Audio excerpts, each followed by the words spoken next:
বন্ধুরা, আমরা এমসিইউতে অনেক রকম ভিলেন দেখেছি। তার মধ্যে কেউ কেউ চেয়েছে পৃথিবীটাকে পুরো ডিস্ট্রয় করে দিতে, আর কাউকে দেখেছি সে নিজে রাজত্ব করতে চেয়েছে। তো আমি আজ এইরকমই একটা ভিলেনের কথা বলবো, যাকে ভিলেন বলা ঠিক হবে কিনা জানি না। তার নাম হচ্ছে থ্যানোস। কমিকে তার আগমন অনেক পরে। তাকে প্রথম দেখা যায় 1971 সালে প্রকাশিত কমিক ইনভিজিবল আয়রন ম্যান 55তম এডিশনে। অনেকেই মনে করেন থ্যানোস হচ্ছে ডিসি কমিকের ডার্ক সাইডের আদলে তৈরি। যাই হোক, সেই সব বিতর্কে আমি আসতে চাই না।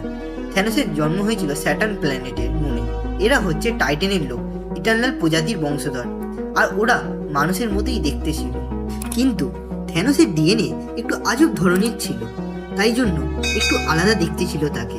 থ্যানোসের জন্ম হওয়ার পর ওর মা বুঝতে পারে এ খুব বাজে হবে, তাই জন্য ওর মা পাশে থাকা ছুরি দিয়ে থ্যানোসকে মারতে চাইছিল, কিন্তু ওর বাবা সেটা আটকে দিল। থ্যানোসের একটা ভাইও ছিল যার নাম ছিল ইরোস, কিন্তু ওকে দেখতে নর্মাল ছিল।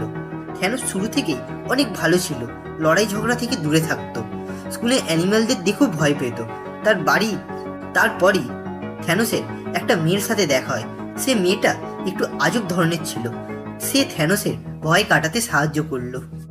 ওই মেয়েটার কথায় সে নিজের মিউটেশন খুঁজতে থাকে। সে ওখানকার অনেক পশু পাখিগুলো মারতে থাকে আর ওদের মিউটেশন খুঁজতে থাকে। যে টাইটেনে কোনোদিনও কেউ মারা যায়নি, সেখানে থ্যানোস মারামারি করছিল আর লোকদের মারছিল।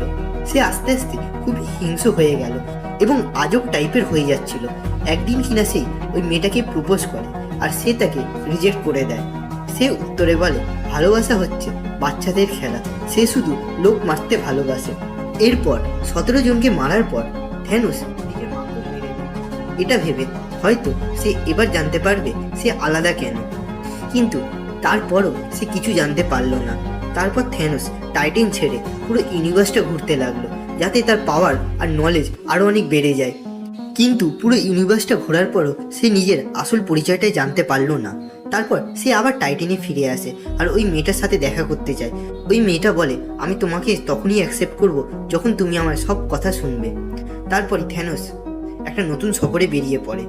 সে অনেক প্ল্যানেট ধ্বংস করে দেয়। তারপর থ্যানোস একদিন জানতে পারে যে ও যাকে ভালোবাসে তাকে ও ছাড়া অন্য কেউ দেখতে পারবে না। সে আসলে একটা ডেট। এটা জানার পর থ্যানোস পুরো পাগল হয়ে যায় আর টাইটেনে গিয়ে ওখানকার সব লোকদের মারতে থাকে। এই জন্য থ্যানোসের নাম হয়েছে ম্যাড টাইটেন। থ্যানোসকে অর্ধেক লোকদের মারতে বলে। থ্যানোস খুব পাওয়ারফুল ছিল আর তার অনেক আর্মি ছিল, কিন্তু তার সত্ত্বেও অত বড় ইউনিভার্সের মধ্যে সেটাকে হাফ মানুষদের মারতে পারতো না। তাতে তার অনেক বছর লেগে যেত। সেই জন্য সে ইনফিনিটি স্টোনগুলো জমা করতে থাকলো, যাতে সে ওই স্টোনগুলোর সাহায্যে সে ইউনিভার্সের হাফ পপুলেশন দূর করতে পারে। এটাই ছিল বন্ধুরা থ্যানোস পুরো স্টোরি। তো অনেকে ওকে ভিলেনও বলে।